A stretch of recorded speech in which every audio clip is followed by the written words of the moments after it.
एक बार शिव ने अपने तेज को समुद्र में फेंक दिया था। उससे एक महातेजस्वी बालक ने जन्म लिया। ये बालक आगे चलकर जालंधर के नाम से पराक्रमी दैत्य राजा बना। इसकी राजधानी का नाम जालंधर नगरी था। दैत्यराज कालनेमी की कन्या वृंदा का विवाह जालंधर से हुआ। जालंधर महाराक्षस था। अपनी सत्ता के मद में चूर उसने माता लक्ष्मी को पाने की कामना से युद्ध किया, परंतु समुद्र से ही उत्पन्न होने के कारण माता लक्ष्मी ने उसे अपने भाई के रूप में स्वीकार किया। वहां से पराजित होकर वह देवी पार्वती को पाने की लालसा से कैलाश पर्वत पर गया।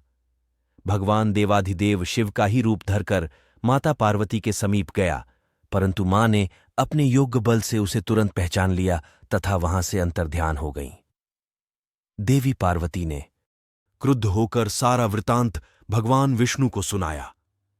जालंधर की पत्नी वृंदा अत्यंत पतिव्रता स्त्री थी।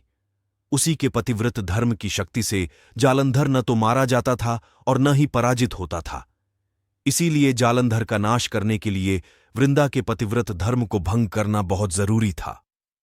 इसी कारण भगवान विष्णु ऋषि का वेश धारण कर वन में जा पहुंचे, जहां वृंदा अकेली भ्रमण कर रही थीं। भगवान के साथ दो मायावी राक्षस भी थे, जिन्हें देखकर वृंदा भयभीत हो गईं। ऋषि ने वृंदा के सामने पल में दोनों को भस्म कर दिया। उनकी शक्ति देखकर वृंदा ने कैलाश पर्वत पर महादेव के साथ युद्ध कर रहे अपने पति जालंधर के बारे में पूछा। ऋषि ने अपने माया जाल से दो वानर प्रकट किए। एक वानर के हाथ में जालंधर का सिर था तथा दूसरे के हाथ में धड़। अपने पति की यह दशा देखकर वृंदा मूर्छित होकर गिर पड़ी। होश में आने पर उन्होंने ऋषि रूपी भगवान से विनती की कि वह उसके पति को जीवित करे।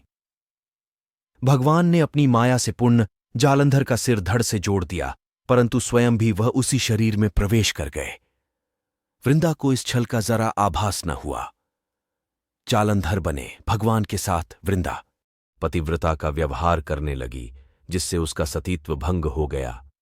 ऐसा होते ही वृंदा का पति जालंधर युद्ध में हार गया। इस सारी लीला का जब वृंदा को पता चला तो उसने क्रुद्ध होकर भगवान विष्णु को शिला होने का श्राप दे दिया तथा स्वयं सती हो गई। जहां वृंदा भस्म हुई वहां तुलसी का पौधा उगा। भगवान विष्णु ने वृंदा से कहा, हे वृंदा, तुम अपने सतीत्व के कारण मुझे लक्ष्मी से भी अधिक प्रिय हो गई हो। अब तुम तुलसी के रूप में सदा मेरे साथ रहोगी। जो मनुष्य भी मेरे शालिग्राम रूप के साथ तुलसी का विवाह करेगा, उसे इस लोक और परलोक में विपुल यश प्राप्त होगा। भक्तों, कमेंट बॉक्स में जय मां तुलसी लिखकर वीडियो को लाइक और चैनल को सब्सक्राइब करना न भूले।